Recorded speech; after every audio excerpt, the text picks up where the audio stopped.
we are going to settle in for a chat about writer's block, writer's block on Substack, and how to listen for your yes. I'm going to give folks a chance to come on in. Hey, Brenda, it's nice to see you.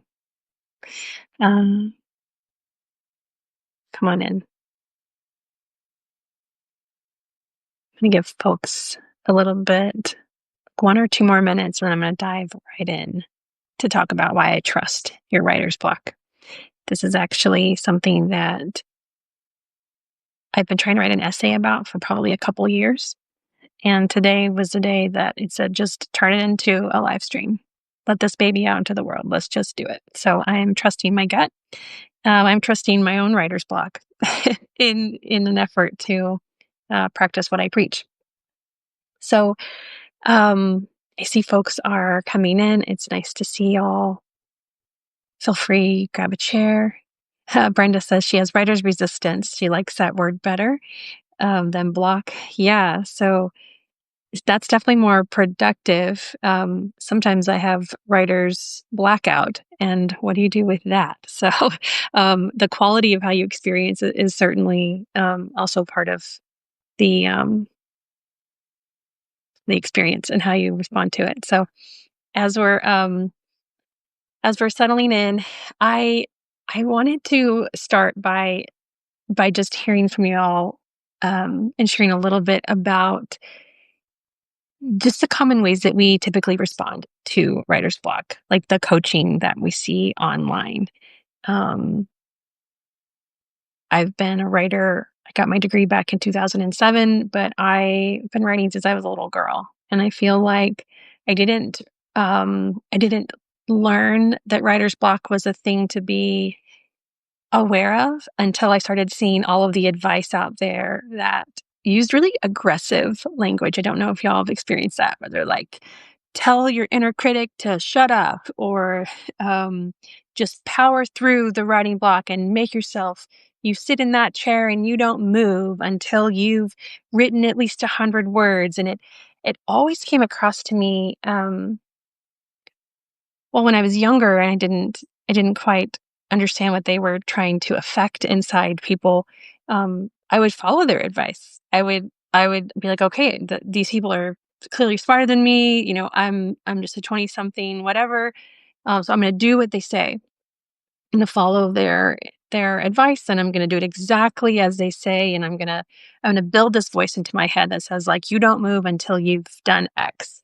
And it took a really long time realizing that that was a highly ineffective way for me to be a writer with a real voice. It was it was more of a block than a release. And so today, I want to talk about just the trend, the longstanding trend inside writing spaces that says that writer's block is an enemy, and an enemy to conquer, an enemy to crush, an enemy to, obliterate that writer's block and sit down and don't move. I'd like to talk about what would happen if it actually was guidance. If writer's block was creative intelligence, not creative failure. And so while folks are joining in, it's nice to see familiar names and faces of people I love reading. I'd love to just hear, just like in one word, like, how do y'all currently relate to writer's block? Do you get frustrated with yourself when it shows up? Do you see it as like a thing you have to conquer?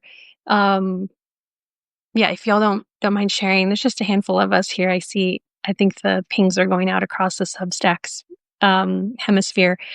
Um, how do you relate with writer's block? What do you do when it shows up? Feel free to tell me in the comments. And for folks who are just joining, we talk about the an alternative to the typical aggressive, sit down, write, don't move your butt, punish yourself. All very punishment and discipline, negative discipline oriented sort of postures that tend to show up in a lot of writing spaces. And it's okay if you do relate to it as something that's frustrating, because because I know that's very common. It's very frustrating when you want to say something and you feel like you can't, or it disappears. Earlier, I was telling telling Brenda, sometimes I don't have writer's block, I have writer's blackout. Um, and what do you do with that? How do you work with writer's blackout? So, yeah, Brenda says she doesn't love the push through language that shows up in a lot of writing spaces. Um, yeah, I just never found it effective, um, especially if you're doing something creative and you don't have a deadline where there's people, people's lives. We're not making we're not doing surgery here. Um, where did that come from? And I don't have an answer for that, actually. I don't know where the aggressive manage it, tap it down, punish yourself, where that advice came from. Um, but yeah, how do you relate to writer's block? Trying to give folks a chance to come on in.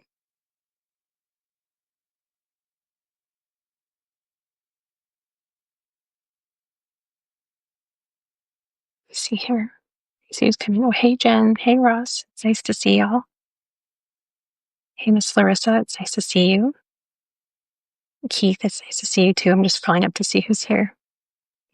Oh, Jen says, I've learned not to beat myself up. For me, feeling blocked usually means I'm busy, stressed, or creatively drained. I try to walk away from my project and live my life, and inevitably, being in the world restores my creative spark. Um, yeah, I love that, Jen. Yeah, the beating yourself up. I never quite understood why that was part of like the package deal of being a writer. That we have to be really angry with ourselves when we get stuck.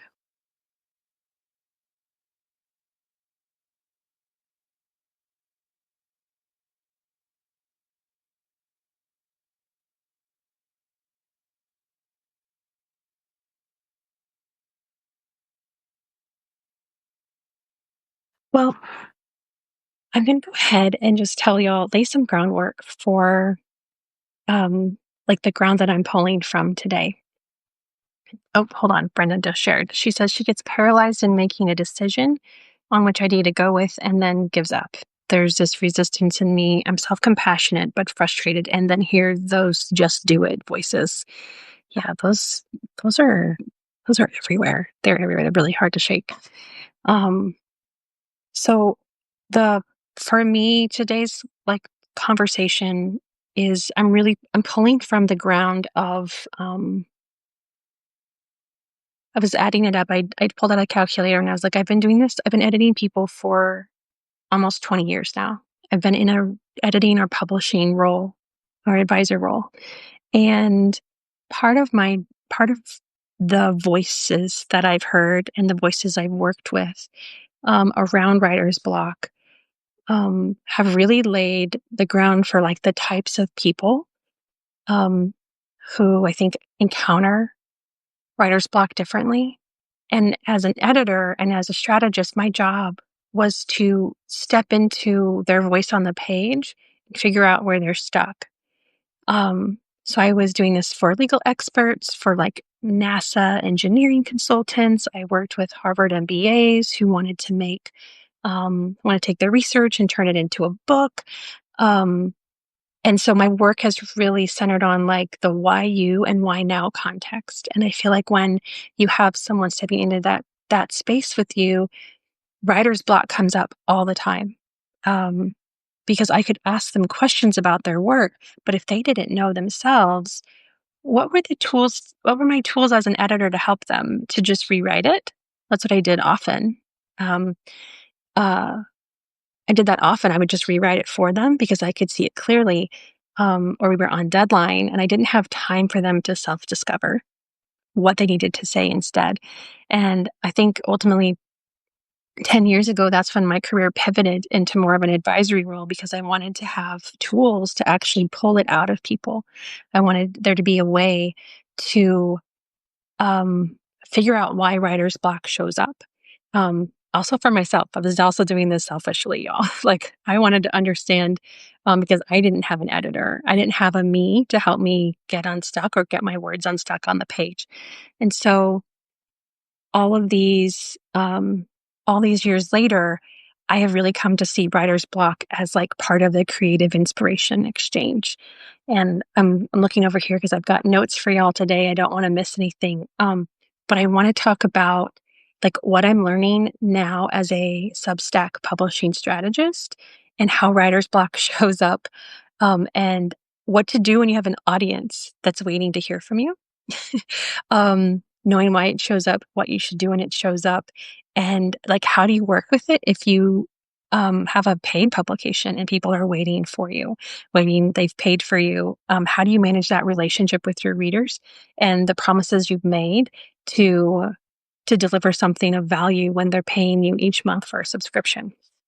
So, um, so that's kind of the ground from which I'm working, and what I'm looking at is um, like why I trust your writer's block, and why trusting it, I think, can change a lot of how we relate to our writing and also how we publish.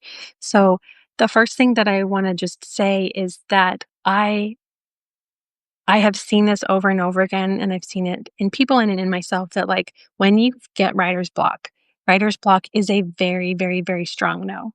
Or as I said earlier, like writer's blackout. Sometimes the story just disappears. It just goes and it's gone and I can't find it. Um, I don't know where it went. Like I remember editing it, I remember working on it. I can see it on the page, but I can't find the flow that I was in. I have come to see that like your no and my no, they have wisdom inside them, that this is not fear, this is not laziness, that actually writer's block is a sign that you're going somewhere meaningful. Writer's block is a sign that you're going into territory that needs more time.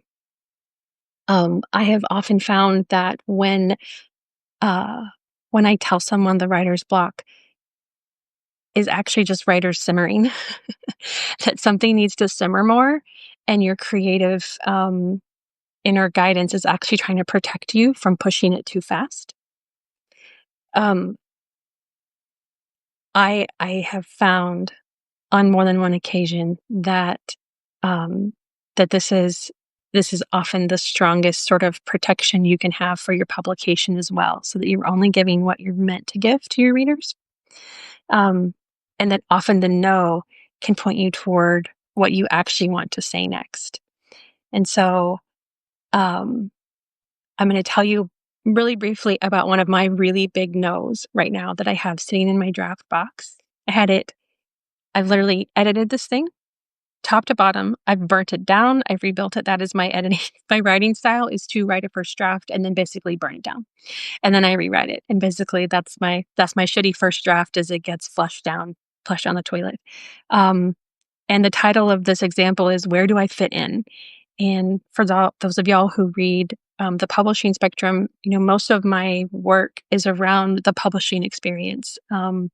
Thinking about how to like not only unlock your voice, but like what does it mean to publish online? What does it mean to publish on Substack? How to do that strategically, authentically, all these things.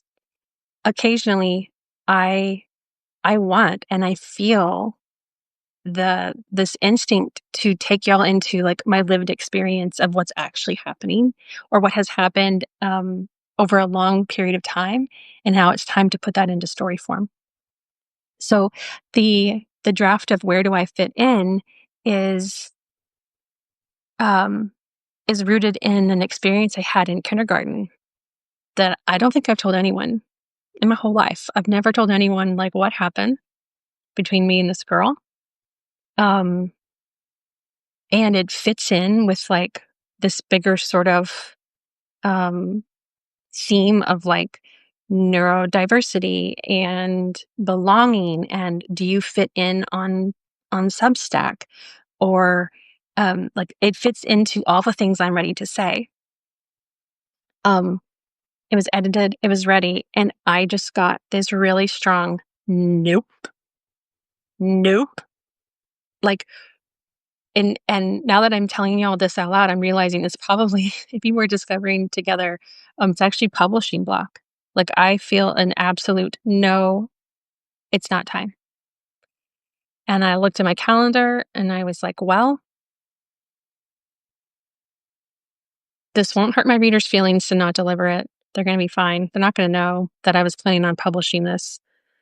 I trust my no, really, really strongly. Um, in the past, I would have probably blamed myself or just pushed through, or I would have called it fear and then like just push, push, push, push, push, um, and then dealt with like the queasy feeling later. Like, would have just tossed the queasy feeling out and just been like, "Ugh, whatever, you just got to do it. You got to do it, Amanda."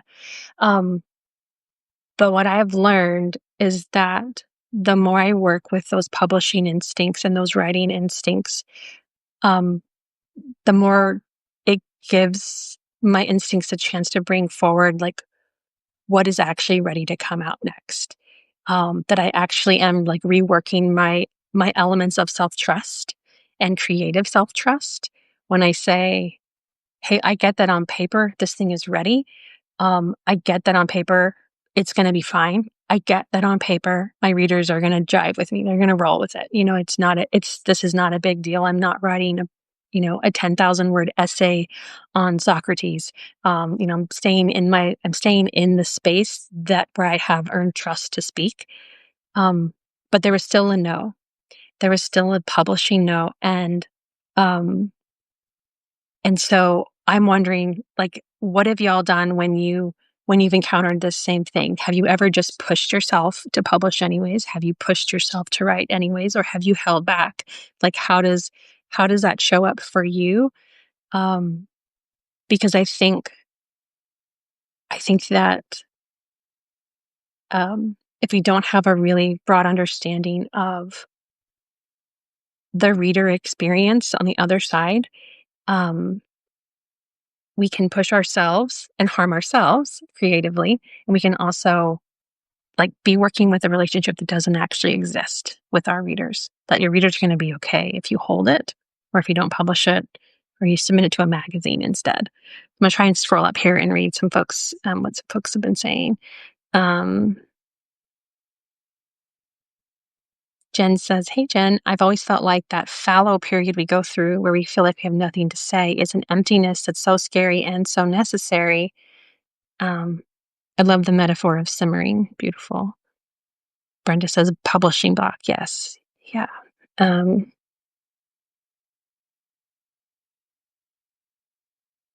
Ashley says identity, remove yourself for a short time spent on writer's block, replace it with a positive note.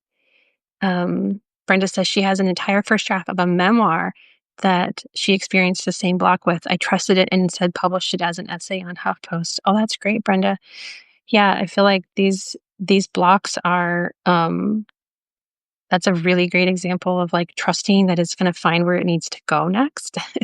um, and that sometimes there's just things happening around us um, that we can't always understand um, or rationally defend, but we can trust those instincts.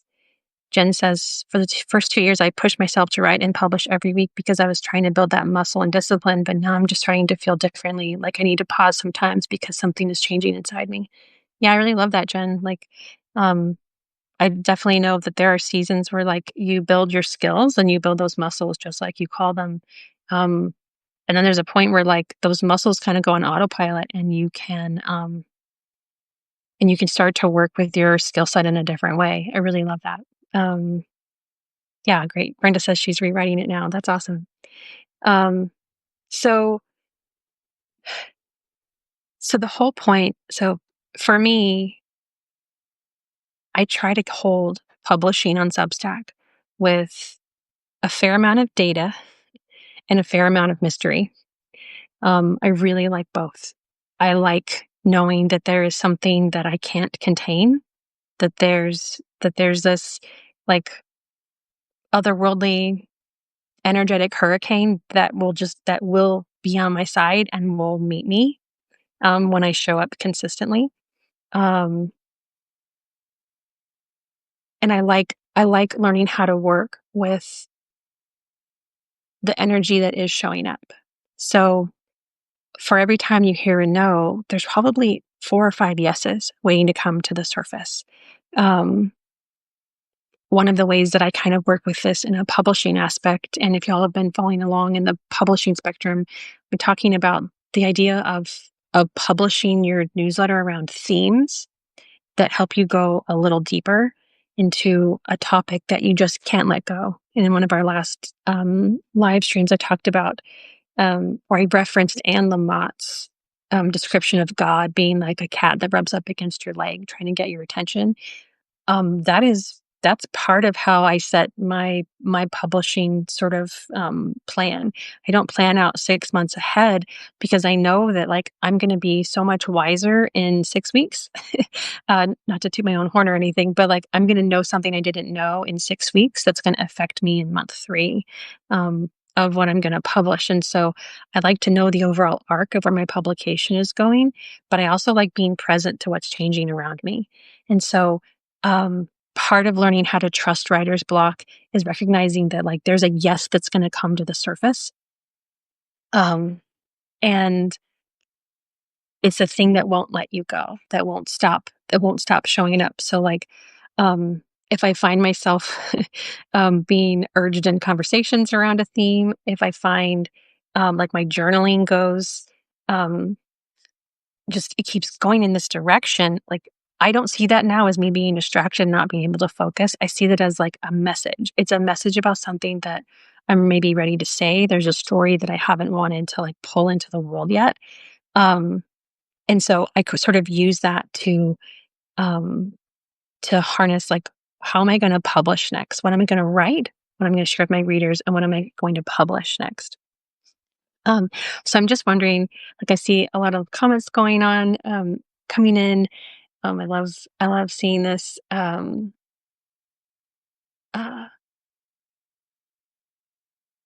yeah, let me scroll back up. I don't want to miss anything. So Jen says, I can't push myself through a block. Yeah, I used to do this, but I would spend hours staring at my screen, emotionally spiraling into despair. It's like my ADHD hyperfocus was working against me. I've had to actually push myself to get up from the writing desk to let it simmer.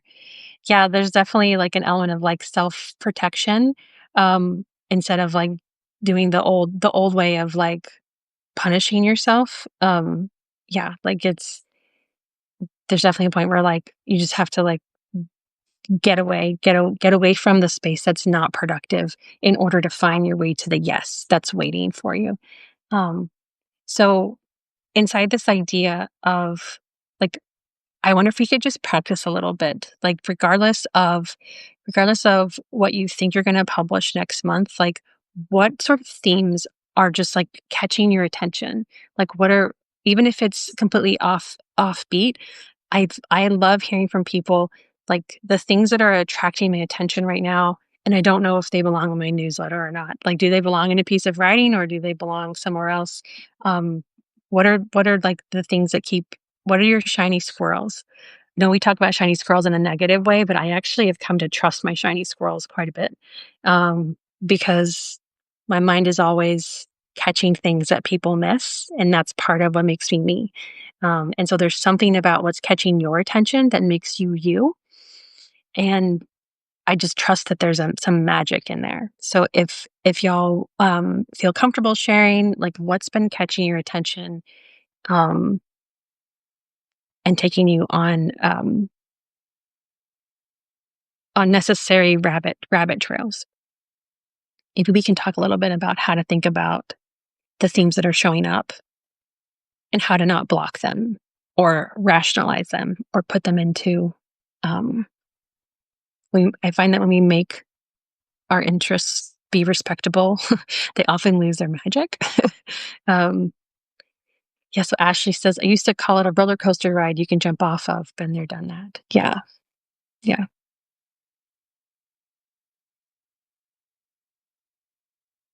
Oh, thanks for the feedback, Ashley. She says she loves my positive encouragement and knowledge. Thanks so much. It's really nice to hear.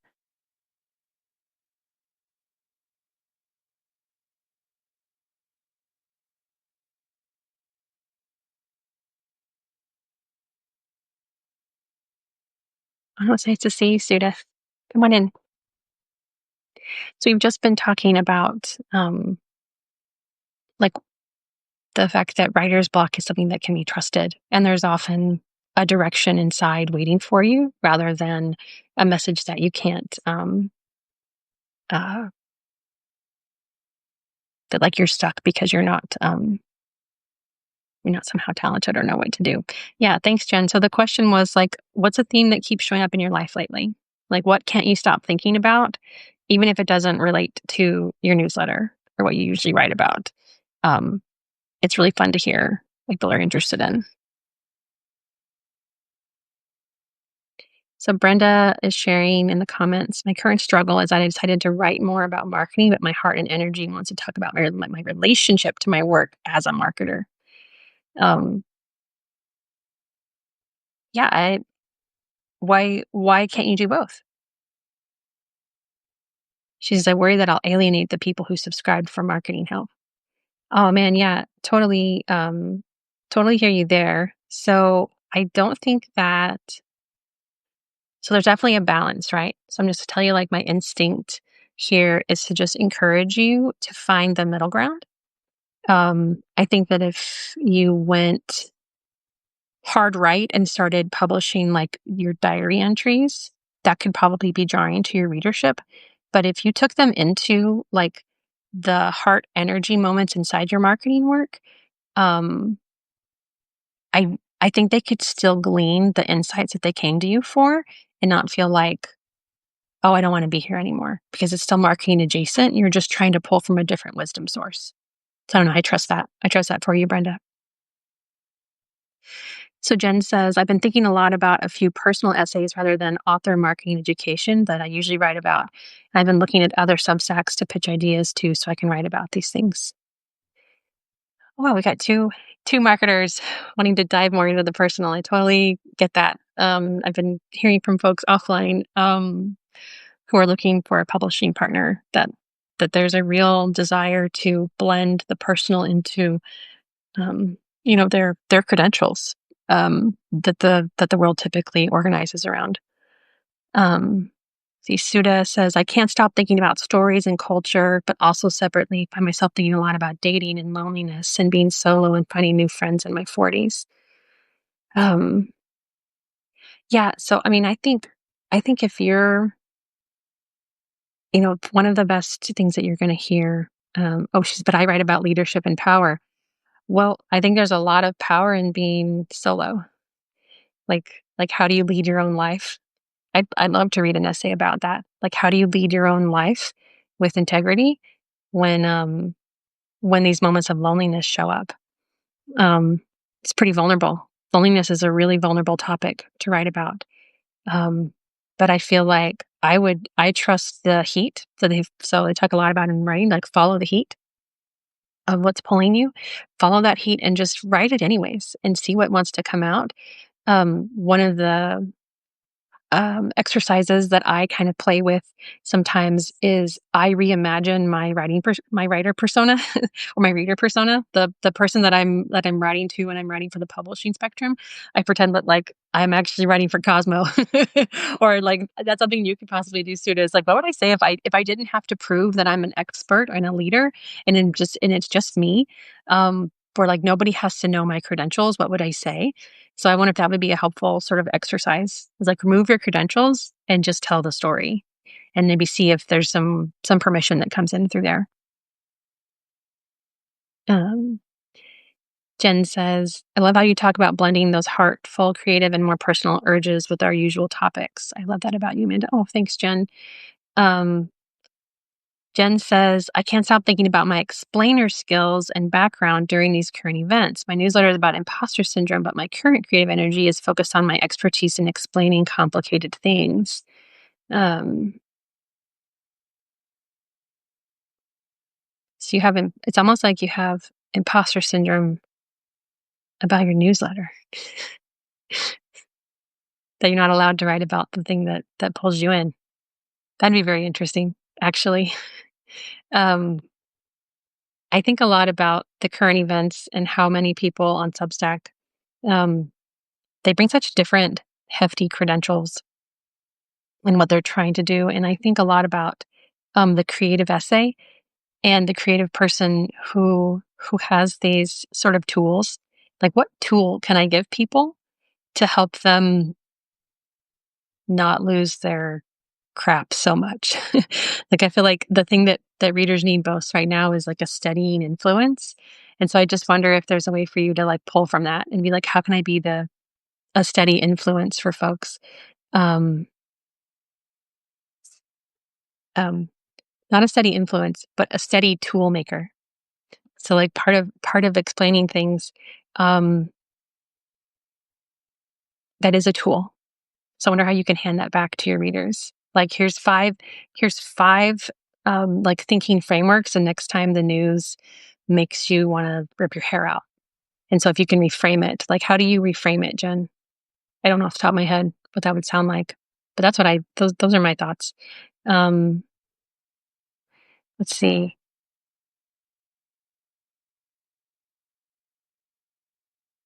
Yeah, everybody loves that idea, Suda. Yeah, Jen saying that thinks it's amazing. Um, yeah, Brenda says, yeah, I totally read your point of view about being a solo woman dating and how that all relates to power and your knowledge. Yeah. Jen says, if my newsletter is about pretending, how can I suddenly shift into expertise? Well, I mean, you pretending you have all your stuff together, that could actually be kind of funny. Like, you could pretend to be, like, what does it sound like to be a know it all? You've got a pretty good humor bent. I don't know. I'm just riffing off the cuff here. Um, yeah. Yeah. Go ahead and noodle on it.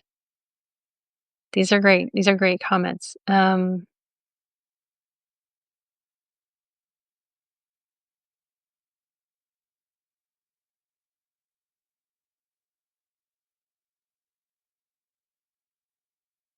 This is great. Yeah. Brenda says she wants to demystify tech company messages. Yeah, I used to write those executives, but that's how you could flip it. Yeah, that's great. This is great. Um, well, the the final thing I had on my list that I wanted to just kind of share today was that sometimes writer's block is also like a sign that we need some sort of containment. Like we need some sort of like structure, not to help us push harder or blaze past fear, but to like create a way for us to reflect into what the no is and how we publish. And so I am someone who experienced a pretty significant writer's block for like over a year. And it was also editing block. I couldn't remember how to edit. I had gone through some pretty significant events in my life, some medical trauma, and so I know what it feels like for like everything to just kind of wipe out.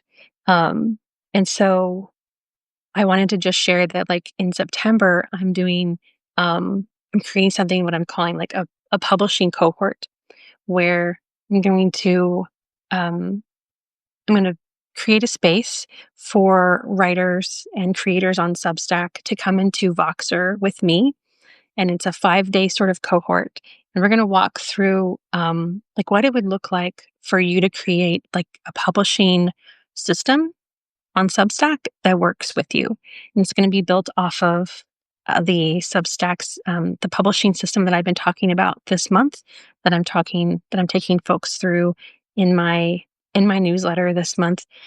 But the really interesting part of this is that there's only going to be 10 of us.